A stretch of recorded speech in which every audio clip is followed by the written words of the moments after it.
Well, hi guys, it's One Love Ted, and it's time for Ted's bedtime stories. I have a fun one tonight. This is The Dog Who Had Kittens.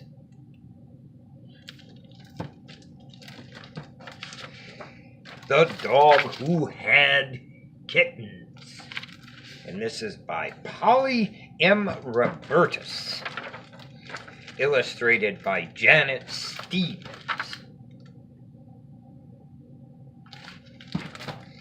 Let's see about this dog who had kittens. Baxter the Basset Hound was in his backyard enjoying the smells of spring. Suddenly he heard a fuss. "Eloise," the boy was shouting. "Everybody come look at Eloise." Baxter trotted toward the side of the garage.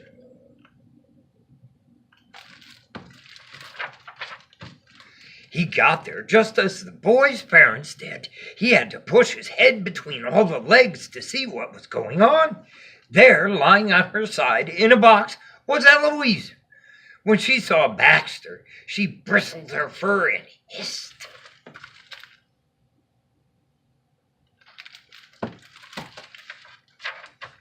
Baxter just had time to see the squirming little bodies attached to her belly before the boy led him away to the oak tree. "You better stay here for a while," said the boy. "We're going to move Eloise into the house with the kittens. She's very nervous."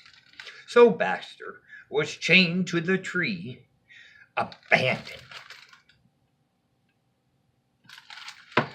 "Kittens," he thought, "just what I need. More cats around the place. More attention for Eloise. Less attention for me." He lifted his head and howled.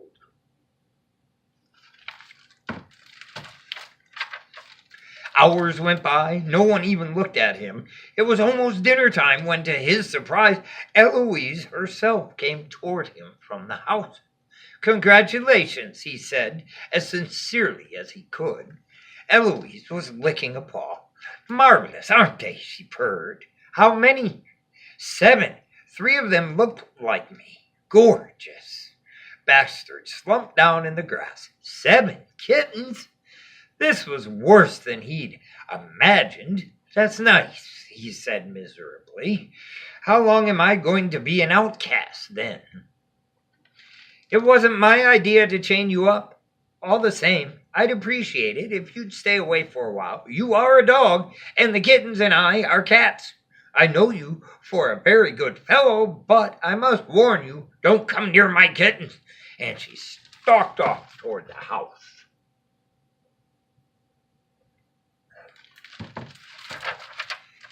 Finally, the boy fed Baxter, scratched and hugged him.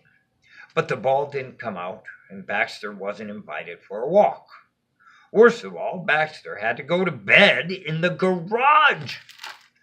It went on like that for 3 days. Baxter was allowed in the house, but not in the laundry room, where the kittens lay in a large box. He could hear their thin cries from time to time.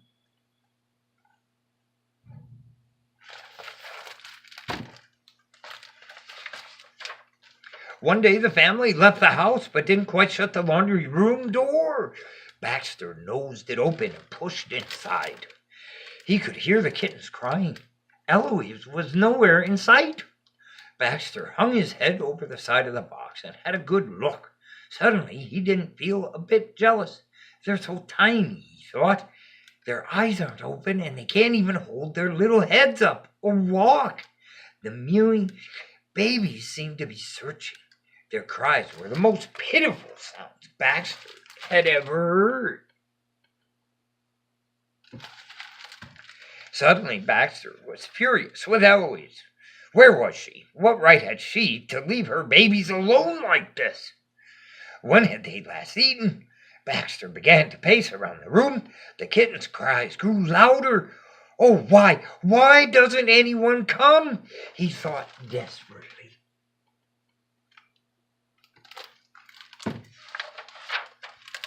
Funny, he went back to the box. "Oh, I'm sorry. Finally, he went back to the box. The kittens were in a ball in one corner. Delicately, Baxter stepped into the box. He lay down carefully, taking most of the extra space. The kittens sensed his warmth and began to pull themselves toward him, crying louder than ever. Blindly, they stumbled and tumbled over each other until they were between his front paws. Little muzzles scouted his fur, little mouths sucked at his legs and neck, and little paws with needles massaged him. Baxter was afraid to move for fear of crushing one of them. He had held still for a long time. At last the kittens fell asleep.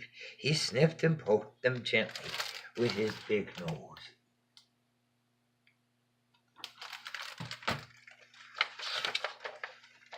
All at once he felt happier than he'd ever felt before.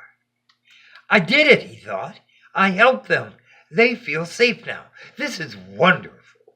Suddenly there was Eloise with eyes like embers. Eloise gave him a hard look, leaped into the box, and began at once to sniff and push the kittens. They began to waken and cry. "Get out," Eloise said.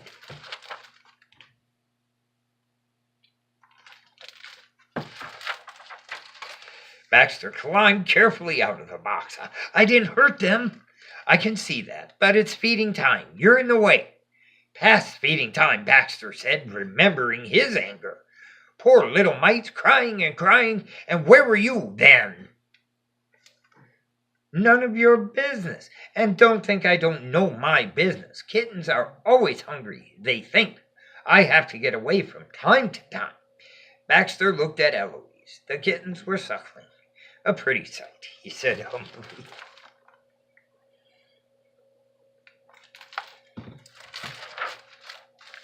Once the family realized that Eloise trusted Baxter around the kittens, everyone relaxed.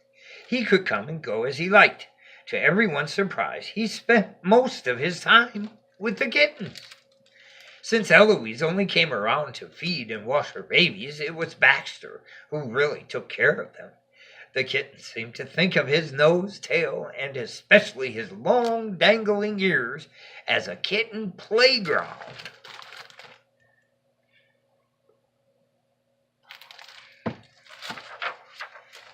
Baxter was with the kittens when they opened their eyes and when they began to walk. When they first learned how to climb out of the box, he nearly went crazy trying to keep track of them.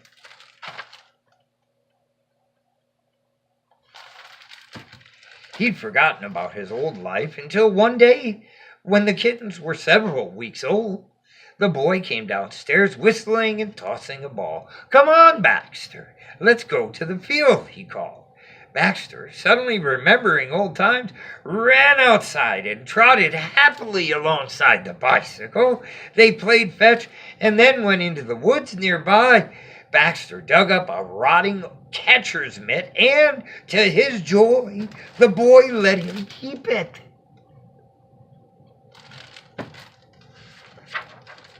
When Baxter got home, he lay down and gave his mitt a thorough chew.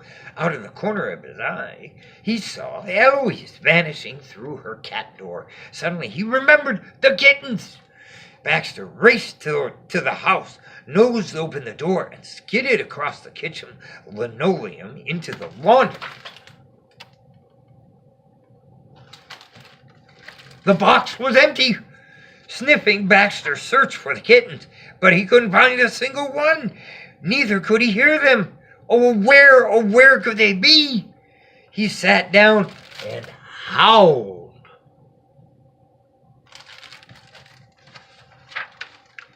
Eloise and the boy appeared. "They're gone, of course," Eloise said. "Gone? Where? Where could they have gone? I leave them for one day and they vanish?" said Baxter. "They don't need us anymore," Eloise said. "They've got homes of their own now, where they've gone to be cats, like me. Goodness, didn't you notice how big they were getting?"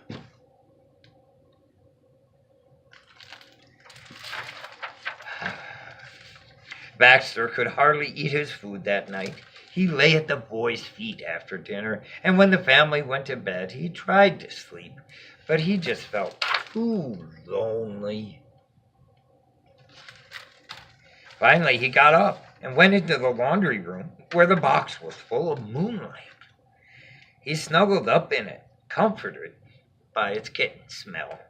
He was still feeling too sad to sleep when, with a soft thud, Eloise landed next to him and curled up by his head.